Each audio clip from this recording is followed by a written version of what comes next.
dan ayahku kasihimu.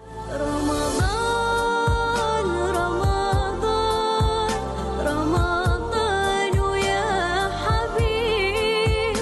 Ramadan, Ramadan, laitaka dawman qarib. Mak kita, makanan dia paling sedap dimasak. Mak kita, rumah sentiasa kemas dia paling kemas. Mak kita, kalau kita ada masalah, kita tak cakap pun mak kita tahu. Mak kita. Baik, hari ini di Wanita Hari Ini sama-sama kita nak mencari semangat bagaimana untuk kita teruskan hari-hari kita dengan penuh semangat tanpa insan-insan yang kita sayang dan bagaimana kita sebagai orang sekeliling, sebagai rakan-rakan, sebagai keluarga memberi semangat, memberi kata-kata untuk teruskan hari seperti biasa. Betul, dan ada dalam kalangan anda sudah mula berkongsi komen-komen anda di Facebook. Kami tengah bacanya, kalau boleh saya share satu dahulu. Di mana Cik T berkata, pada tahun 2020 Ramadan tidak lagi seperti dulu di mana arwah Abah pergi selamanya 7 hari sebelum menjelang raya. Okey, sama-sama kita sedekahkan takziah kita kepada semua orang yang kehilangan insan-insan tersayang. Tapi buat hari ini kita bersama dengan Anita Bahrom dan juga Ustaz Jazlan. Sihat kedua-duanya? Alhamdulillah, syukur. Okey, baik, permulaan tadi pastinya sangat sayu. Sejujurnya sangat sedih juga bila kita lihat ada mesej-mesej WhatsApp yang kita bacakan daripada insan-insan tersayang kita yang sudah pun tiada. Tapi kita nak mulakan dengan Anita. Anita, apa khabar Anita? Soalannya cukup ringkas tapi pelbagai maksud di sebaliknya. Kita nak tahu bagaimana keadaan Anita Bahrom sekarang. Apa khabar Anita? Alhamdulillah. Starting tu sedih. Tak apa, ambil masa sikit. Tarik nafas. Alhamdulillah. Orang kata apa? Meneruskan kehidupan lah. Meneruskan kehidupan selagi hidup kan. Allah amanahkan anak-anak, so nak tak nak jalankan tanggungjawab sebagai ibu dan bapa kepada anak-anak. Dulu lain, sekarang lain. Dulu hanya isteri di rumah. Tapi sekarang semua. Baik, kita teruskan dengan Ustaz. Ustaz, kalau kita lihatkan bukan mudah sebenarnya untuk mencari kekuatan lain orang lain caranya untuk mereka melahirkan kesedihan mereka. Ada yang seperti saya sendiri apabila melihat Anita, seorang wanita yang cukup kuat sekali membesarkan 3 orang anak tanpa seorang suami. Tetapi hakikatnya bukan mudah, Ustaz. Kalau boleh Ustaz perjelaskan. Baik, bismillahirrahmanirrahim. Assalamualaikum warahmatullahi wabarakatuh. So kita Hawa, Anita, sedang menonton yang dahulu sekalian. Hakikat kehidupan ni satu je sebenarnya. Sama ada kita meninggalkan atau kita ditinggalkan. Dan kita hidup ni atas takdir Allah Subhanahu Wa Taala. Mana Allah Taala dah menentukan, dan ketentuan Allah Taala itu sangat baik. Bagi kita orang beriman, kita kena faham bila kebaikan yang Allah berikan kepada kita sungguh pun disebut sebagai ujian kehilangan. Tapi sebenarnya ujian kehilangan itu ada hikmah di sebaliknya. Hikmah ni satu benda yang kita nak sebut sebagai apa? Sebagai satu hadiah, sebagai satu kurniaan daripada Allah Ta'ala yang kita tak tahu.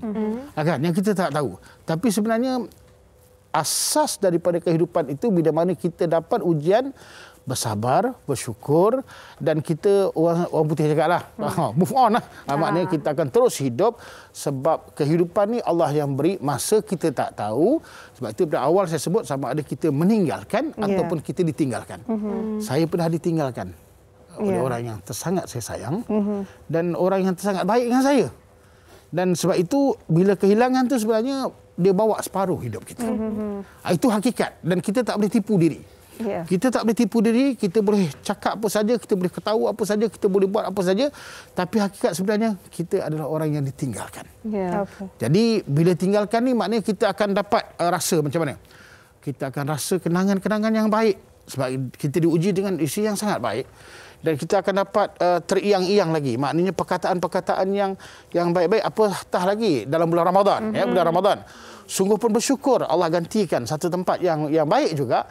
Tapi hakikat mana kita tahu kita ada disebut sebagai kehidupan yang lalu dengan penuh kebahagiaan dan kebaikan, dan disebut sebagai orang yang Arab cakap zikrayat atau maknanya nostalgia yang bagus, dan sebenarnya dia masih berulang-ulang di depan anak mata kita.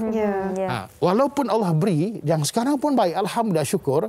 Cuma waktu yang berbeza, yang paling penting saya nak sebut sini iaitu bagaimana kita nak menguruskan perbezaan tersebut. Itu yang penting, menguruskan perbezaan tersebut. Contohnya, okey, Allah beri Ramadan. Dulu begini. Allah beri Ramadan sekarang begini. Ramadan tetap sama, kehidupan berbeza, pengurusan tu. Kalau kita urus secara baik, insya-Allah dia akan jadi baik. Kalau kita urus cara yang kurang baik, kita takut kita akan jadi orang yang sangat rugi. Okey, baik. Dan saya suka apabila Ustaz katakan kita sama ada kita tinggalkan insan-insan yang tersayang ataupun kita ditinggalkan oleh insan-insan yang tersayang. Sebab tu amatlah penting untuk kita hidup buat masa sekarang. Kita tak tahu apa yang akan berlaku 1 jam selepas ini, keesokannya. Jadi begitu penting untuk kita mencipta memori itu. Dan bagi Anita sendiri kan, bila bercakap mengenai memori, ini raya pertama tanpa suami, anak-anak tanpa ayah. Jadi pelbagai memori yang akan terlintas di fikiran kan bila nak bersihkan rumah ataupun makan, papa mesti suka masakan ni kan, atau bila Anita sendiri nak beli baju teringat nak ambil ni untuk suami. Tahun ini bagaimana Anita melakukan segalanya? Dengan biasa kita selalu dengar perkataan kena kuat, tapi di mana Anita mencari kekuatan itu? Okey. Sebagai seorang Islam, pertama sekali kita akan serah pada Allah lah, bulat-bulat kan Ustaz kan. Okey, pertama sekali yang itulah. Tapi kedua, bagi kita ialah anak-anak, sumber kekuatan, dan juga yang ketiga adalah kawan-kawan. Support, moral support. Yang mana kawan yang sanggup mendengar luahan kita, dia kena dengar lah. Kawan-kawan yang baik lah, yang tak meninggalkan kita lah maksudnya. Sebab kita memang, kalau cara kita macam tu lah, kita luah, dia terlega sekejap. Kita luah, dia lega juga. Kena macam tu. Kalau tak, kita sendiri pun memang tak boleh. Dia macam berlawan dengan fikiran dan juga hati. Masa awal-awal almarhum meninggal, kita tak tahu setiap 6 pagi dengan 6 petang akan menangis. Habis punya peliknya macam tu. 6 pagi dia akan macam rasa sempit, rasa macam Allah, buka pintu semua, buka lampu, buka pintu depan, pintu gerai semua kita buka. Dan setiap kali 6 petang pun tiba-tiba dia takkan kena duduk luar rumah, akan menangis. So apa benda aku ni, kenapa aku jadi macam ni? Even orang datang pun kita macam rasa macam something wrong, tahu. Itu sebulan pertama tu memang tak boleh. Sebab dia senang kira kan Januari, so hujung bulan tu so jadi macam tak boleh ni. Lepas tu masuk bulan kedua, tempoh berehat lah, tempoh menenangkan, tempoh yang sahabat-sahabat baik yang sangat selalu datang rumah, yang sentiasa uruskan rumah kita. Macam tu, yang uruskan kita juga. Kalau apa-apa majlis pun diorang yang uruskan semua. Tapi dah masuk bulan ketiga, kita dah start okey. Kita dah start okey dan dah kena start shoot lah. Dan alhamdulillah dapat masuk job semua. So macam rupanya kita kena busy. Kena busy juga, kena banyak. Tapi walau macam mana pun, bila balik rumah pun dia tetap nampak gambar arwah je. Masuk macam daripada luar kita macam tu, kita shooting station Terengganu. Balik rumah dah risau dah ni. Dah start risau. Dia dah macam alamak, takut ni nak balik rumah ni, takut. Sebab takut sunyi tu dia datang balik. Memang pun masuk je, bawa anak-anak masuk. Sebab anak-anak tinggal rumah kawan. Masuk rumah je, pandang je gambar. Yang terus panggil dia. Itu seperti rutin lah kan. Yang nak minum juga. Dan kita sedih dekat sini. Anak kita yang Syifa, dia dah berderai mata dah. Dan kita orang peluk each other. Ita, anak sulung dengan Mikael yang ketiga. Sebab anak kita nombor 2, Iskandar, Ita dah hantar dia tahfiz. So tinggal kami je. Daripada berlima, tinggal berempat. Daripada berempat, tinggal bertiga je sekarang. So kita orang peluk each other dan kita orang bagi kekuatan satu sama lain. Bila kadang macam kita cakap lah, Mami dulu pun anak yatim. So sekarang cuma yang bezanya Mami seorang, kakak-kakak Mami dah besar. Tapi yang beza sekarang Allah uji Mami dengan anak-anak Mami yang tiga-tiga jadi anak yatim. Kesedihan kita sebenarnya bukan pada kita. Kita sedih pada anak-anak sebenarnya. Anak-anak yang kehilangan bapa. Benda yang paling kita takut jadi pada kita dulu. rupanya Allah uji jadi pada anak-anak. Itu yang sangat terasa macam, ya Allah, ujian apa ni? Tapi nak tak nak kita tempuh jugalah. Ya, insya-Allah untuk pulih itu, untuk kuat akan ambil masa. Betul. Dan secara berfasa juga kan. Kalau Anita ceritakan tadi, bermula dengan penerimaan, kemudian mula menyibukkan diri, dan kita harapkan semakin kuat dan kuat selepas ini, insya-Allah. Okey, baik. Sebelum kita nak teruskan perbincangan kita dan juga baca komen-komen anda, apa kata kita saksikan dahulu VT yang disediakan oleh rakan wartawan kami, Tasha. Jom. Itulah macam akak, sebab bila akak pergi dekat tempat kejadian dia dah tak ada, tapi at least macam akak dengan anak-anak sempatlah makan, maksudnya anak sempat makan dia masakan terakhir dia. And then masa kita orang sahur pun kita orang makan masakan terakhir dia. Siapa sangka kehilangan suami tercinta akibat kemalangan jalan raya pada tanggal 4 April baru-baru ini menjadi satu pengalaman hitam buat dirinya yang masih sukar dilupakan sehingga ke hari ini. Seperti yang dialami sendiri oleh wanita berusia 38 tahun ini, Nur Eliana Jaafar, yang pertama kali menjalani ibadah puasa tanpa insan tersayang di sisi. Dia mengakui pada awalnya sedikit sukar, namun dia harus terus bersikap positif dalam menghadapinya. Masa arwah meninggal tu Ramadan kedua lah. Kira bantuan, maksudnya ahli keluarga dua belah, and then macam rakan-rakan, jiran-jiran semua kan, diorang siap hantar makanan berbuka, makanan sahur. So memang mula-mula tu sebab kita lost kan, sebab dia meninggal tu terkejut, maksudnya accident kan. Hampir 15 tahun melayari bahtera perkahwinan bersama Allahyarham Muhammad Hairul Syahin. Sebelum ini, Eliana akan dibantu oleh arwah suaminya dalam menyediakan juadah ketika bersahur dan berbuka puasa. Tidak menjadikan pemergian arwah itu sebagai satu titik noktah dalam hidupnya, sokongan dari ahli keluarga serta anak-anak merupakan antara penguat semangat buat dirinya meneruskan kehidupan seharian. Memang banyaklah beza kan, sebab dia ni jenis macam husband yang very responsible, yang selalu ada kan dengan anak-anak semua. So macam bila dia tak ada tu memang kita rasa macam different, tapi macam akak lah, sebab akak dengan anak-anak macam kita must be strong lah, sebab kita reda lah benda itu kan. Pertama kali membuat persiapan Ramadan secara bersendirian, bagi dirinya tidak semua mampu melalui nasib yang sama seperti dirinya. Biarpun rasa sedih masih menyelubungi dirinya, namun Eliana pasti ini merupakan salah satu ujian bagi dirinya untuk terus tabah dan kuat dalam menghadapi situasi yang bakal mendatang pada masa hadapan. Baik, terima kasih Eliana atas perkongsian kisah awak tadi itu. Walaupun perkara yang menyedihkan, tetapi Eliana telah bangkit dengan semangat baru dan kini meneruskan hidup bersama dengan anak-anak. Dan ada komen di Facebook Hawa dan Ustazah Anita. Radika berkata, menyambut hari perayaan tanpa insan tersayang merupakan satu pengalaman yang amat menyedihkan. Ia akan membuatkan kita mengimbas kembali memori sewaktu bersama dengan insan yang kini sudah kembali ke alam syurga. Betul, setiap orang yang pernah merasai kehilangan akan berkait dengan apa yang Radika berkata, apa yang Anita berkongsi tadi kan. Tapi Ustaz, kita sering kali berkata apabila kita kehilangan seseorang dan buat bulan Ramadan dan selepas ni Syawal kan, kita tidak ada insan tersayang itu kan.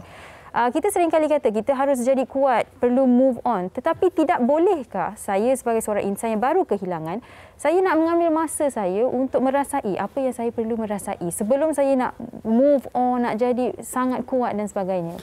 Baik, bismillahirrahmanirrahim. Bab berkaitan ujian ni dia berkaitan dengan kesedihan. Okey, ujian kesedihan ni dia ada dekat hati kita. Ya. Hati ni bila mana dia diuji dengan kesedihan, maka waktu tu hati ni lah dia akan merubah kita punya kehidupan. Tapi saya nak nasihat satulah, sebab saya mempunyai pengalaman yang pada saya begitu panjang dalam hidup saya. Kita memang hilang orang yang tersayang. Tapi jangan lupa kita kena tengok kiri kanan kita, kita ada orang yang menyayangi kita. Hati kita kena faham, kan? Jadi bila sebut di mana kekuatan, disebut macam mana kita nak ambil masa kita, memang kita boleh ambil masa kesedihan tersebut.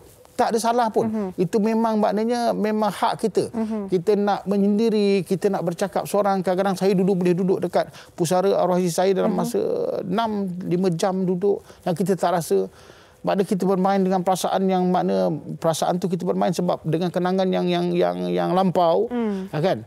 Tapi kadang-kadang jangan sampai kita bawa hal demikian, kita mengabaikan orang yang menyayangi kita. Sebab orang yang menyayangi kita siapa? Anak-anak. Betul. Mak kita, saya ada mak lagi kan, adik-adik kita kan, yang menyayangi kita. Bila dia sebut, dia apa sebenarnya, dia banyak yang memujuk kita, kadang-kadang kita tak perasan benda tu. Jadi, kalau saya menyayangi anak saya menyayangi saya, dan Allah gantikan satu, sekarang ni isteri yang menyayangi saya, jadi saya kena hargai, saya kena kuat. Kuat tu macam mana? Saya kena ambil kasih sayang tu untuk mana menjadi kekuatan bagi saya. Bila Allah ambil isteri saya, Allah dah beri kesayangan dan kecintaannya kepada dia. Dan kita yang ditinggal ni masih ada orang yang menyayangi kita, dan kita mengharap kesayangan itu mudah-mudahan berkekalan. Dan bila mana kita tak tahu siapa yang pergi dulu, waktu itulah kita harap Allah Taala kita dapat rahmat Allah Taala. Dan kita rahmat tu apa? Kasih sayang. Ingat, kita tak ada apa-apa. Tangan kita kosong. Apa yang ada Allah beri. Suami, isteri semua pinjaman. Anak-anak pinjaman, harta pinjaman. Bila pinjaman tu kita rasa kita mempunyai pinjaman tersebut. Bila mananya hilang, kemanusiaan memang kita benda hilang, rantai hilang pun kita rasa, betul duit kita jatuh hilang apa kita rasa, apatah lagi orang yang duduk dengan kita selama 20 tahun, selama 17 tahun hilang, memang kita rasa. Tapi yang penting orang yang menyayangi kita tu memahami kita. Isteri yang Allah gantikan kepada saya, alhamdulillah syukur memahami saya. Anak-anak yang sentiasa maknanya menyayangi kita. Jadi oleh kerana nilaian kasih sayang tu, kita tahu Allah ambil yang kita sayang, Allah sayang dia, dan Allah beri kesayangan kita digantikan dengan kesayangan apa yang ada pada sekeliling kita. Masya Allah. Tak mengapa untuk merasai kesedihan tu, tapi jangan kita lupa ada yang menyayangi. Seperti Anita juga, ada 3 orang anak yang amat menyayangi anda, keluarga dan juga rakan-rakan yang sentiasa memberi sokongan kepada Anita kan. Dan pada bulan Ramadan ini, setiap tahun kita dengan keluarga-keluarga kita pastinya ada rutin kita masing-masing, ada aktiviti masing-masing setiap kali bulan Ramadan. Bezanya tahun ini untuk Anita, dan macam mana salurkan kekuatan Anita kepada anak-anak juga? Kita yang pergi dah pergi, cuma bezanya kematian dia tu, pemergian dia tu dekat sangat dengan Ramadan dan Raya ni kan, macam berdebar juga sebenarnya nak menghadapi benda-benda tu. Tapi kita kena move on juga. Tapi kita bersyukur sebab anak-anak kita ni Allah berikan dia orang kekuatan yang macam magic jugalah, macam Allah Akbar. Sebab si kakak tu 15 tahun tu dia sangat okey. So macam dia pun kekuatan untuk Ita. So Ita pun kekuatan untuk dia. So kita tak boleh lemah lah. So kita kena jalankan macam biasa. Contohnya macam kita nak Ramadan kan, kita nak bangun sahur. Arwah dulu memang suka siapkan sahur.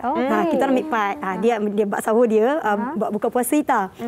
So macam bila nak Ramadan tu Ita macam lama macam mana. So macam kena buat jugalah. Sebab macam Ita sahur minum je. Syifa pun minum. Yang adik dia yang kecil memang nak makan lah. So kena buat jugalah. Untuk dia sikit pun tak apa, janji kita suap dia makan kan. Jadi macam bila berbuka tu terasanya sebab kadang-kadang almarhum ni dia suka beli makanan macam-macam. Dia suka makan dan dia suka menyediakan makan juga. So kadang dia beli makan, tapi macam kita tahun ni macam orang kata apa, sekadar kenyang cukup lah. Sebab siapa nak makan? Sebab kita nak masak pun dah rasa tak best. Sebab orang yang kaki makan tu dah tak ada. So macam dah tak ada semangat sebenarnya. Tapi bila makan tu macam kalau dia ada ni banyak makanan kita ni makan ni sesuatu sikit kan. Tapi bila dengan mami faham je lah, basic je lah macam tu lah. Tapi macam okey mami, kita makan je, tak apa. So, macam alhamdulillah sangat-sangat. Alhamdulillah adik dia yang dekat Tafiz pun kuat sangat. Walaupun sedih-sedih sikit, tapi masya-Allah Ita rasa macam Ita hantar anak Ita ke Tafiz adalah untuk Ita rasa macam tak tahulah ni Ita punya anggapan je lah. Ita nak menghadiahkan sesuatu untuk almarhum. Ita nak dia happy kat sana. Dan Ita tanya dulu pendapat anak, Iskandar okey ke kalau masuk belajar menghafal Al-Quran. Dia kata okey mami. So Ita macam lega, ya Allah, Allah bukakan pintu hati dia, baru umur 11 tahun kan. So Ita cakap Dada masuk situ, Dada akan hadiahkan kat Daddy. Dada anak soleh. Apa yang Daddy tinggalkan adalah doa-doa anak yang soleh untuk Daddy, untuk mami juga. So Dada harap, Dada anggap macam Dada buat apa ni, Daddy happy je. Macam tu. So kami meneruskan kehidupan macam itulah, saling buat tu untuk untuk diri diorang dan untuk kami juga. Sama-sama nak kuat each other. Okey, yalah dalam bahasa Inggeris orang kata life goes on. Yes. Dan Anita, ada apa-apa amalan arwah yang Anita masih buat setelah pemergiannya, dan tahun ni ada apa-apa amalan baru yang Anita lakukan? Amalan okey macam dulu kalau tak pandemik, kalau macam Ramadan tu kita selalu berbuka puasa di masjid. Sebab kita akan berbuka sampai tarawih. Okey. Tapi tahun ni tak boleh lah sebab kita pun masih dalam idah lagi kan. Okay. Jadi mungkin tak sure lagi lah kalau akan datang macam mana. Sebab dia lain ni tak ada suami, kalau ada suami ni kekuatan dia lain. Bila tak ada ni kita tak tahulah macam mana, mungkin di rumah je ataupun just pergi masjid dan tarawih dan balik. Tak adalah berbuka puasa kat masjid, tak adalah.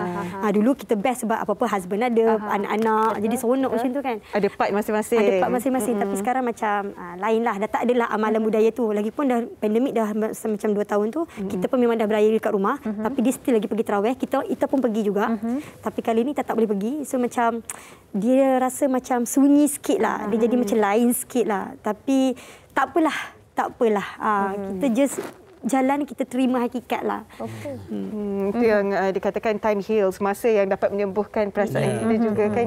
Betul. Cuma almarhum ni dia suka masak. Bila suka masak macam contoh macam raya nanti kan. Raya kalau kita akan masak macam raya pertama, raya kedua kita akan masak macam Kedah punya style, macam macam nasi kenuri kan. Daca, daging tulang, masak merah apa semua. Oh, meriah. Ya. Raya ketiga macam tu baru kita buat lontong style dia pula, Johor kan. Tapi dia akan cover buat nasi biryani. So macam ni tahun ni macam mana nak masak nasi biryani. So tak apa, tahun ni sebab kita balik kampung kan. So macam balik Sungai Petani. So kita raya kat situ je lah. Tak apa, kemeriahan akan tetap rasa di situ. Kalau ikutnya patah hati ni, tak mau raya sebenarnya. Kalau ikutnya memang tak nak raya. Rasa macam okeylah kita pergi bercuti lah, kita pergi lepak lah hotel 2-3 malam. Rasa sebab anak pun cakap macam tu. Tapi kita mengenangkan mak dekat kampung. Mak tengah tak sihat. Berbalik pada apa yang Ustaz katakanlah, ada orang ramai lagi yang menyayangi kita. Adik-beradik pun perlukan kita kan. Sokongan adik-beradik pun perlu juga. So mak tengah tak sihat. Mak memang dah terlantar. So macam takkan aku nak. Abang pun cakap jangan menyesal pula balik. Kalau ikut hati memanglah. Aidilfitri. So kena balik juga. Sebab kita apa-apa menyesal pula. Sebab mak memang dah bedridden. So macam kena balik jugalah. Baik. Dan juga Ustaz, lain orang kehilangan insan tersayang cara yang berbeza. Ada yang kita boleh menjangkakan. Ada juga yang kehilangan secara mengejut. COVID-19 misalnya. Dan tak dapat bertemu, tak boleh bersentuhan kan. COVID-19 satu kehilangan yang luar biasa sekali. Dan kita sebagai insan sekeliling pula, macam mana untuk kita bagi sokongan kepada mereka yang hilang ibu ataupun ayah ataupun pasangan disebabkan apa jua keadaan, Ustaz? Baik, bismillahirrahmanirrahim. Kehilangan ini pasti. Masa tak tentu. Kehilangan pasti, masa tak tentu. Bagaimana sikap kita? Maksudnya kita kena faham bila mana sahabat kita, rakan kita, adik-beradik kita atau orang yang sekeliling kita ni diuji, kitalah orang yang pertama untuk mengembalikan kasih sayang itu pada dia. Sekurang-kurang apa kasih sayang kita? Sabar. Orang cakap sabar. Saya dulu pernah cakap sabar. Dalam hati saya, kau ni sedap cakap sabar kan. Aku ni kau tahu tak macam mana sabar tu. Faham tak maksud dia? Tapi sebenarnya tidak ada perkataan yang paling tinggi ialah sabar. Itu juga sebenarnya. Sampai Allah sebut dalam Al-Quran, maknanya wabashir sabirin. Berjayalah orang yang sabar. Jadi kita kena ambil kesabaran tu. Kesabaran tu macam mana? Bukan hanya ingat yang diuji itu sabar, yang kita ni nak menguruskan orang yang diuji itu pun kita kena sabar. Jangan main-main tahu. Katakan orang yang diuji ni sampai 6 bulan, 7 bulan, keadaan dia tidak menentu. Kita ni yang sekeliling dia kena sabar macam nak menguruskan dia. Bukan cakap ngada-ngada lah kau. Ini bukan masalah ngada-ngada. Masalah jiwa. Ya Ustaz, sebab bukan mudah sebenarnya nak memujuk orang yang kehilangan. Betul. Salah cakap, lagi kita pujuk lagi dia terasa. Betul. Ada yang memilih untuk biarkan saja saya. Kalau kita biar, seolah-olah tak ada orang yang betul. Awak memahami. Mana awak memahami? Maknanya kita ni kita kena tahu. Bila sebab itu kita kena bagi dia kasih sayang. Kasih sayang tu dengan kesabaran. Lepas tu apa? Satu dengan pujukan. Lepas tu yang ketiga macam mana? Makna bantu. Bantu ni macam mana? Bantu membina dia punya perasaan. Kehidupan kita boleh suap makan orang. Kita boleh bawa dia berjalan. Tapi membantu membangunkan perasaan. Bukan mudah tahu. Sekurang-kurang cakap, boleh tak saya nak cakap satu benda? Sebab itu sungguh pun saya ada pengganti. Saya syukur kepada Tuhan Taala, alhamdulillah isteri saya sekarang ni bila saya sebut satu benda tu sebenarnya bukan katakan saya sebutkan saya rindu dengan satu percakapan yang bang awak nak sahur apa? Bang awak nak buka apa? Bang awak nak sahur ke atas ke kat bawah? Nanti mak saya cakap, "Ngada-ngada turun long." Turunlah kalau tak aku sini bukan memang muka pembalas. Memang nak sahur kat atas je. Isteri saya angkat tahu. Wow. Kenapa saya cerita? Bukan isteri saya yang tak baik. Sama, bagus. Dia pun tanya, "Bang nak buka apa, nak apa?" Dia angkat daripada dapur sama je. Tapi cuma keadaan itu berbeza. Tapi bila kita terenung dua keadaan ini sebenarnya, yang Allah beri, alhamdulillah syukur. Sungguh pun Allah ni ambil isteri saya yang saya sayang, dalam rahmat kasih sayang Allah. Allah beri pun maknanya yang Allah beri kita tu dengan kasih sayang dan mengurus tu dengan kasih sayang. Dan kita ni kalau melihat dengan orang yang diuji, maka tanggungjawab kita ialah macam mana kita nak memberi kasih sayang itu untuk membangunkan semangat kehidupan dia. Itu pesanan saya lah. Baik. Terima kasih Ustaz atas perkongsian. Ustaz, boleh kita katakan Ustaz seorang yang amat bertuah. Ya? Alhamdulillah syukur. Kan? Dan terima kasih juga kepada isteri Ustaz. Alhamdulillah syukur kepada Allah. Baik, terima kasih banyak-banyak. Cuma saya nak satu lah. Saya nak sebut doakan kehidupan saya dan kehidupan kita semua. Dan saya nak pesan, kalau ada isteri, sayang isteri betul-betul. Kalau ada suami, sayang suami betul-betul. Kalau ada ayah dan ibu, sayang ayah dan ibu betul-betul.